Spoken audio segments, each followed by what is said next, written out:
nhà đấy ta con cho vi số đó xin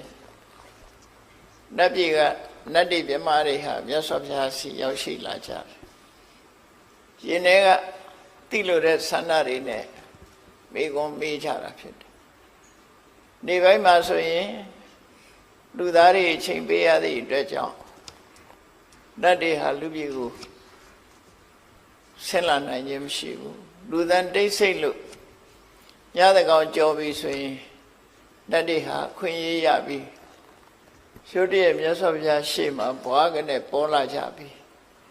သူတို့သိလို့တဲ့မိကွန်းတွေမေးကြတာဖြစ်တယ်နတ်တွေပဲဖြစ်ဖြစ်မြမာတွေပဲဖြစ်ဖြစ်လူဘုံလူလောကနဲ့ဆက်ဆက်ပြီးတော့နေကြတာသူတို့ဘဝတွေက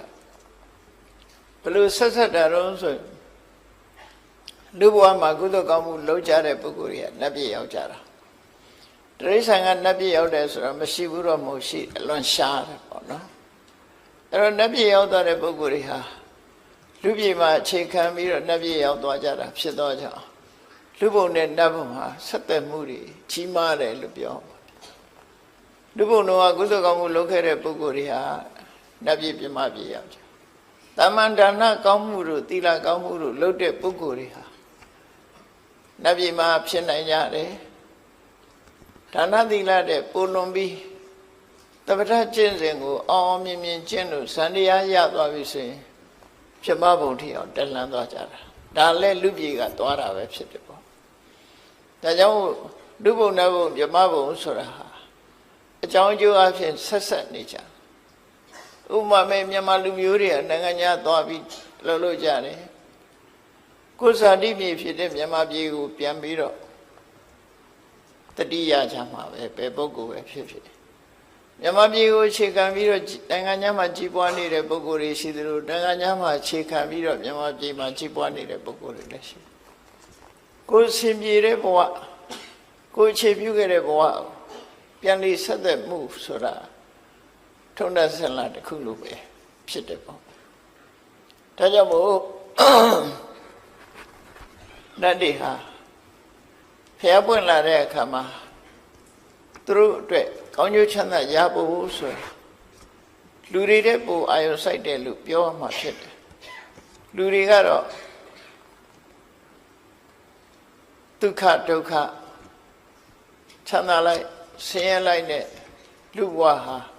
ဆင်ပြေလိုက်မပြေလိုက်နဲ့ဘဝမှာဒီလိုနေကြတာအစဉ်တစိုက်အစဉ်ပြေနေတယ်ဆိုတော့မရှိကြဘူးပေါ့နတ်တွေကြတော့ဒီလိုမဟုတ်ဘူးသူတို့ကချမ်းသာဒုက္ခများတဲ့ပုံဖြစ်လာသည့်အတွက်ကြောင့်ကုသကံရဲ့အကျိုးတရားကိုသူတို့ပိုးပြီးတော့ခံစားကြတယ်နတ်တွေရဲ့ဘုံကိုနတ်လောကနတ်တွေရဲ့အခြေအနေကိုမြတ်စွာဘုရားကမ္မဖလူပစီဝီကံတရားကိုမှီပြီးတော့သက်ရှင်တဲ့သဘောမျိုးလို့ဒီလိုဟောတာနော်လုံလဝိရိယထုတ်ပြီးတော့သူတို့ဟာစာဝတ်နေရေးအတွက်ကြိုးစားကြတာမဟုတ်ဘူးကံကောင်းရင်ကောင်းတယ်လို့ဆိုတာကျိုးစီးပွားကိုခံစားကြ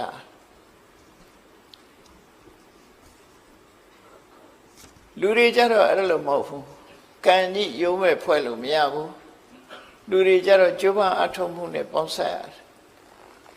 ကံကောင်းလို့ရတယ်ဆိုတာတော့မွေးတဲ့တထေးအိမ်ဖြစ်တဲ့ပုဂ္ဂိုလ်မျိုးတွေပေါ့နော်အဲ့လိုပုဂ္ဂိုလ်မျိုးကြတော့ကံကောင်းတယ်လို့ပြောအောင်သို့သောကိုယ်ကရင်ကြိုးစားအထုတ်ခြင်းဖြင့်လူဘဝမှာချမ်းသာကြွယ်ဝသွားကြတဲ့ပုဂ္ဂိုလ်တွေရှိတော့လူတွေရဲ့ပုံဘဝကိုမြတ်စွာဘုရားကဥဋ္ဌာဏဖလူပစီဝီဥဋ္ဌာဏဖလဆိုတာဥဋ္ဌာဏဆိုတာလုံလဝိရိယတက်ကြွကြိုးစားအထုတ်တဲ့ဖလကအကျိုးတရားဥပဇီဝီကမိပြုပြီးတော့သက်ရှင်ရတယ်လူဘဝဆိုတာကြိုးစားမှရုန်းကန်မှထက်တန်းရောက်တယ်ဆိုတဲ့အဓိပ္ပာယ်ပေါ့နော်အများစုဒီလိုဟောတာအဲ့တော့နတ်တွေကတော့ကံဤကျိုးပို့ပြီးတော့သိကြတယ်ဒါကြောင့်မို့လူဘုံလောကကိုနတ်တွေကအမြဲတမ်းကဲခတ်နေကြတယ်တရားမင်းကြီးစီလူလောကရဲ့အခြေအနေတွေကိုဥပုပ်နေတိုင်းလို့အစီရင်ခံစားတက်ကြရတယ်ပေါ့သူတို့မှာနတ်တပင်စီဝေးရောက်တိုင်းလူပြည်ကလူတွေဟာ ကုသိုလ်ကောင်းမှုပြုကြရလားဆိုတာကိုအမြဲတမ်းကဲခတ်တရင်ယူကြတယ်။ဘာကြောင့်တရင်ယူတာတော့လို့ဆိုလူပြည်ကလူတွေကုသိုလ်ကောင်းမှုပြုတဲ့လူတွေများမှနတ်ပြည်မှာစီကားတာဖြစ်တယ်။ကုသိုလ်ကောင်းမှုမပြုကြဘူးလူတွေကမေးမေးလျော့လျော့ဒုစရိုက်တွေလွှမ်းမိုးနေပြီဆိုရင်နတ်ပြည်ကတဖြည်းဖြည်းခြောက်ကပ်သွားတယ်လို့နတ်ဥယျာရောပါပြီးဖယ်သွားစီးနေတော့ဆိုအပယ်လေးပုံသွားစီးစဉ်းစားကြည့်မယ်ဆိုရင်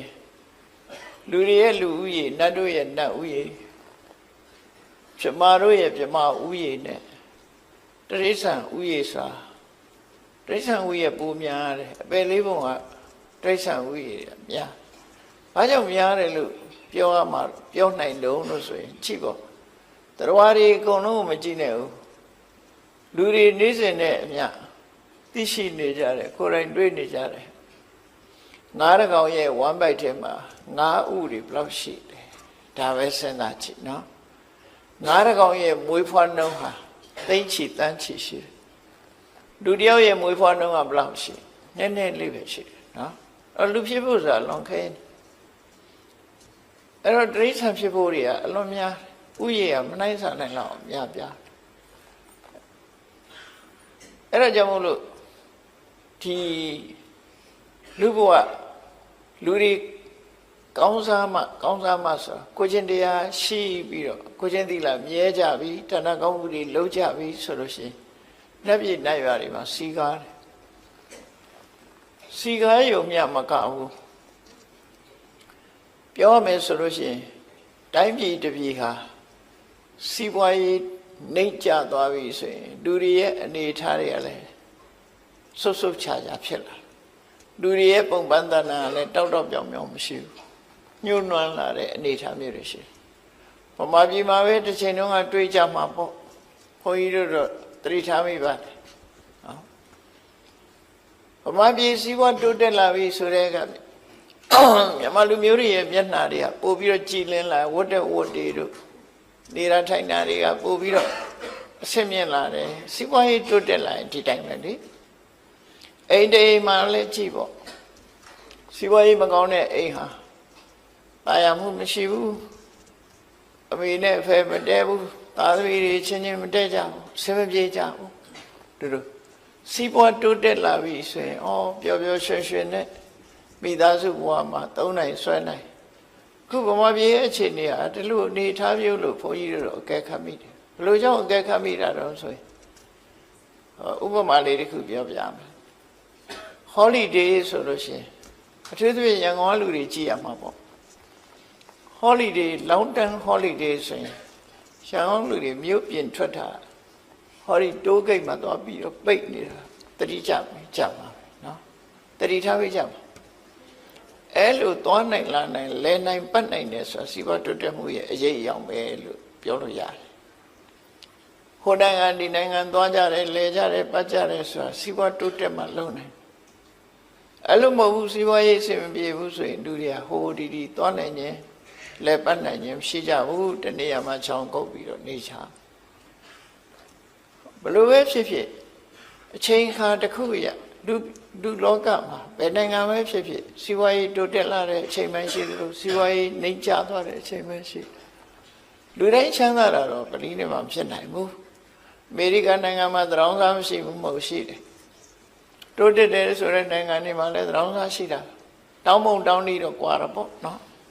တချင်းလေးဆိုပြီးတောင်းနေတာကြတော့အမေရိကန်သရောင်းစားအဆင့်မြင့်တယ်လို့ဖြစ်အဲ့တော့တောင်းပြီးတော့တောင်းစားကြတာချင်းတော့တူတူပါပဲသို့တော့ဒီလိုလူတိုင်းဟာချမ်းသာမှုရှိကြလားလို့ဆိုမချမ်းသာအားလုံးတိုင်းပြည်တစ်ပြည်ဟာသွားရေးလာရေး infrastructure လို့ခေါ်တဲ့လမ်းတွေကောင်းတယ်မီးတွေကောင်းတယ်အခြေခံတွေပေါ့လေလူအားလုံးသုံးသွားလိုက်နိုင်တဲ့အခြေခံတွေအားလုံးတိုးတက်လာတယ်အဲ့ဒါတွေတိုးတက်လာရင်တိုးတက်တယ်လို့ခေါ်လို့ရတယ်တော့တိုးတက်လာသည့်ခေတ်ကြီးထဲမှာမိသားစုတိုင်းစာဝတ်နေပြည်လဲလားဆိုပဲပြည်လဲမှာတော့ဒါကတော့အလုံး ပြည်လေဖို့ဆိုတာခက်ခဲတယ်လေလူတွေတယောက်နဲ့တယောက်ကြိုးစားမှုမတူကြအဲ့တော့လူဘဝမှာတော့ကြိုးစားအထောက်မှုတွေဆင်ပြေလာတဲ့အခါမှာကြီးပွားတိုးတက်လာမှုဆိုတဲ့အရေးအယောင်လေးတွေတွေ့လာနတ်ပြည်မှာကျတော့ဘလို့အရေးအယောင်ပေါ်လာတော့ဆိုရင်နတ်ပြည်ရဲ့တိုးတက်မှုကလူပြည်ပေါ်မှာအခြေခံနေတယ်မြတ်စွာဘုရားပွင့်လာတဲ့အခါမှာမြတ်စွာဘုရားရဲ့သာသနာတော်ကိုဘဝကိုပုံအပ်ပြီးဗုဒ္ဓံတရဏံကိစ္ဆာမိဓမ္မံတရဏံကိစ္ဆာမိဆိုပြီးတရဏဂုံဆောက်တည်ကြတဲ့ပုဂ္ဂိုလ်တွေဘုရားတရားကိုမြတ်မြတ်နိုးနိုးငါးပါးသီလကိုမြတ်မြတ်နိုးနိုးကျင့်ကြတယ်ဒါနကောင်းမှုတွေပြုကြတယ်အများပြားကြီးလှူတာမဟုတ်ပေမဲ့ဆွမ်းလေးတစ်စုံလှူတဲ့ပုဂ္ဂိုလ်လောင်းတဲ့ပုဂ္ဂိုလ်အစဒါနသီလလေးသာသနာတွင်မှာလုံးလိုက်ရတဲ့ဒါနသီလအကျိုးနဲ့နတ်ပြည်ရောက်တဲ့အခါကျတော့ဘုံမိမ္မကြီးရဲ့တစ်တစ်လွင်လွင်နဲ့ဟိုတဲ့စားတဲ့အဝတ်အစားတွေကတောက်တောက်ပြောင်းပြောင်းနဲ့ရုပ်ရည်ရူပကာယပို့ပြီးတော့လမ်းဆန်းနေတာလို့ဒါမျိုးကသာသနာ့ဘက်မှာနတ်ပြည်ရောက်နေတဲ့နတ်ကဘုံမိမ္မာလည်းဟောင်းဟောင်းနှုံနှံအဝတ်အစားတွေကလည်းသိပ်ပြီးမတောက်ပြောင်မှုလှပမှုတွေဖြစ်ခုခေတ်ပါနဲ့တူလို့ဆိုလို့ရှိရင်မော်ဒန်အောက်သွားတယ်လို့နေမှာပေါ့နော်အဆောက်အဦတွေရှေးဟောင်းဆောက်ဦးကြီးတွေနဲ့ဆိုမော်ဒန်အောက်နေတယ်လို့နေမှာပေါ့အဝတ်အစားတွေကလည်းရိုးပြီးတော့တောက်တောက်ပြောင်ပြောင်မရှိကြဘူးသာသနာတွင်မှာလူနတ်ဖြစ်သွားတဲ့သာသနာတွင်မှာလူဖြစ်ပြီးဘုရားသာသနာတွင်မှာကုသိုလ်လုပ်သွားလို့နတ်ပြည်ရောက်သွားတဲ့ပုဂ္ဂိုလ်တွေကျတော့အလုံးကိုတောက်ပါတယ်တောက်တောက်ပြောင်ပြောင်နေဖြစ်လာကြအဲ့ဒါနဲ့ပတ်သက်ပြီးတော့မှတ်တမ်းတင်ထားတာရှိတယ်သုလရထတို့မဟာရထတို့ဆိုရယ်သာသနာတွင်ကနတ်ပြည်ရောက်သွားတဲ့နတ်တွေဟာတရားမင်းနဲ့ရှင်လိုက်ရင်တရားမင်းကနတ်တွေရဲ့အစိုးရတဲ့နတ်တို့ရဲ့ဘယင်ဖြစ်တော်လဲပဲသုလရထမဟာရထဆိုတဲ့နတ်သားတွေဟာသူတို့စီစဉ်ဥစ္စာခန်းခန်းနာနာဘုံမိမ့်မနဲ့ထွက်လာပြီဆိုရင်တရားမင်းရဲ့အယောင်တွေတောင်မိန်သွားတယ်လို့ဖြစ်တယ်မြင်လိုက်ရင်သိတာတယ်လေမြင်လိုက်ရင်သိတာတရားကသာသနာ့ဘက်မှာအကုသိုလ်ကောင်းမှုလုပ်လာတဲ့ပုဂ္ဂိုလ်ဖြစ်တဲ့အတွက်ကြောင့်သူတို့ရဲ့တောက်ပြောင်မှုတစ်လွင်မှုတွေမရှင်းနိုင်အောင်ဖြစ်လာဒါကြောင့်မို့လူပြည်ဆင်းပြီးတော့ကုသိုလ်ကောင်းမှုတွေလုပ်တယ်ရှင်မကသဗ္ဗကိုလိန်လီလှည့်ပြားပြီးဆွန်လောင်းတယ်ဆိုတာအဲ့ဒီဝတ္ထုသူရဲ့စိတ်ခံစားချက်ကအဲ့လိုဖြစ်တယ်သာသနာတွင်ကကုသိုလ်ရှင်တွေရဲ့ဒီတစ်လွင်တောက်ပမှုကိုသာသနာဘာကကုသိုလ်ပြုပြီးနတ်ဖြစ်တဲ့ပုဂ္ဂိုလ်တွေကမရှင်းနိုင်ကြဘူးမရှင်းနိုင်လို့လူပြည်ဆင်းပြီးတော့ကုသိုလ်ကောင်းမှုလုပ်ကြအဲ့ဒါရိုးရလို့ဖြစ်လာတယ်ဒါကြောင့်မို့နတ်တွေဟာကုသိုလ်ကောင်းမှုရဲ့အကျိုးကောင်းကောင်းမွန်မွန်သိသည့်အတွက်ကြောင့်လူပြည်ဆင်းပြီးမြတ်စွာဘုရားစီကအဆုံးအမစကားတွေကိုယူကြတယ်ဆုံးမစကားတွေယူပြီးသူတို့ကိုယ်တိုင်တော့တချို့ကိစ္စတွေလုံနိုင်စွမ်းတော့မရှိဘူးမလုံနိုင်လူပြည်လူအခွင့်အရေးတွေမရှိဘူးအမှန်တမ်းနဲတဲ့ကုသိုလ်ပြုရမယ်အခွင့်အရေးတွေနဲ့အဲ့တော့လူတွေကတော့အခွင့်အရေးအမှန်တမ်းကောင်းတယ်ဒါနလုံးမလားသီလစောင့်တည်မလားကပ္ပဋ္ဌာန်းဘာဝနာပွားများအထုတ်မလားလူတွေမှာတော့အခွင့်အရေးတွေအလွန်ကောင်းတယ်တတိကလည်းလူတွေကအမှန်တမ်းကောင်းကြတယ်နတ်တွေကချမ်းသာလွန်အားကြီးတဲ့အခါတတိမိတ်တယ်သူတို့တတိမိတ်တယ်ဆိုတာစဉ်းစားကြည့်လေလူတွေလည်းစတိတ်ရှိုးရောက်နေရင်အိမ်ပါဖြစ်နေတော့သိပါမလားတတိရပါမလားပြောနေတယ်ဆိုရင်လေလက်လေးတွေမြောက်ပြီးခုံပေါက်နေတဲ့အချိန်လေးမှာအိမ်ဘယ်လိုလုပ်တတိရအဲ့ဒါလို့နတ်တွေကလည်းစတိတ်ရှိုးတဲ့ရောက်နေတယ်လို့ပဲသူတို့ဘဝဟာချမ်းသာလွန်အားကြီးသည့်အတွက်ကြောင့်ဒီကုသကောင်းမှုဘက်မှာမိတ္တရောလေးရှိကြတယ်သို့တော်သူတို့အသိဉာဏ်ထက်ကြတယ်မြတ်စွာဘုရားကနင်းငယ်ဟောလိုက်လို့အသိဉာဏ်ထက်တဲ့ပုဂ္ဂိုလ်တွေကနားလည်မှုရှိသွားကြတယ်ဒါကြောင့်အခွင့်အရေးရတယ်ညတကောင်ကြော်ပြီဆိုလို့ရှိရင်နတ်တွေဟာမြတ်စွာဘုရားစီဆင်းလာပြီးမိကုန်းနေမေးချတာအခုဒီဝဏရောဘသုတ်တံဆိုတာလည်းပဲအဲ့ဒါလို့သူသိကျင်တဲ့မေးခွန်းတွေကလူဘဝနဲ့ဆက်ဆက်တဲ့မေးခွန်းတွေကြီးပဲပဲနတ်ပဲမေးဒီဘက်ကိုဆက်ဆက်လူတွေနဲ့ဆက်ဘာကြောင့်ဆက်ကုသိုလ်ကောင်းမှုချင်းဆက်နေလို့မေးဝဏရောဘသုတ်တံမှာလည်းပဲ ညတကောင်ရောအချိန်နတ်သားတယောက်မြတ်စွာဘုရားစီရောက်လာပြီးတော့ဒီမေးခွန်းမေးတာကောင်းမှုတွေတိုးပွားတဲ့ထာဝရကုသိုလ်မျိုးတွေကဘာတွေလဲဆိုမေးတဲ့သဘောမျိုးပေါ့နော်အဲ့တော့ तू မေးတဲ့မေးခွန်းလေးကိုသေသေးချာချာနားထောင်ကြည့်ကေတံဓိဝဆရတ္တောသသထပုံညာပဝတ္တိဓိဝဆိုတာနေ့ရတ္တောဆိုတာညသရပုံညာပဝတ္တိအမြဲတမ်းကုသိုလ်တိုးတယ်နေ့နေ့ညညနေ့ရောညပါလူတယောက်ဟာကုသိုလ်ကောင်းမှုတွေတိုးပွားနေတယ်အဲ့ဒီလိုနေ့နေ့ညညကိုလှုပ်ထားတဲ့ကုသိုလ်ကောင်းမှုတွေရဲ့အရှိန်ဝါတွေကုသိုလ်တွေဟာထာဝရတိုးတက်နေတယ်ဆိုတာဘယ်လိုပုဂ္ဂိုလ်မျိုးတွေရဲ့ကုသိုလ်ကောင်းမှုဟာထာဝရတိုးတက်နေသလဲဒီမေခွန်းလေးကိုသူသိချင်ကုသိုလ်တိုးတာလောကလူတွေဟာစိစိမ်ဥစ္စာတိုးပွားနေတယ်ဆိုကျင့်တတ်တာပေါ့နော်အများဖြင့်ကျင့်တတ်တယ်နတ်တွေကစိစိမ်ဥစ္စာတိုးတာကိုမမေးပဲနဲ့ကုသိုလ်တိုးတာဘာကြောင့်မေး